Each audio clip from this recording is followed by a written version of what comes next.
महादेवाय त्र्यंबकाय त्रिपुरांतकाय त्रिकाग्निकालाय कालाग्निरुद्राय नीलकंठाय मृत्युंजयाय सर्वेश्वराय सदाशिवाय श्रीमान महादेवाय नमः। ओम नमः शंभवाय च मयोभवाय च नमः शंकराय च मयस्कराय च नमः शिवाय च शिवतराय च।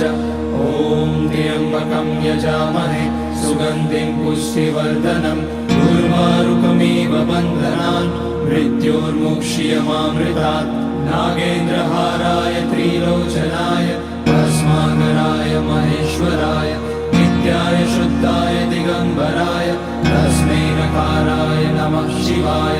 मंदाकिनी सलिल चंदन चर्चिताय नंदीश्वर प्रमथनाथ महेश्वराय मंदार पुष्य बहुपुष्य सुपूजिताय तस्मै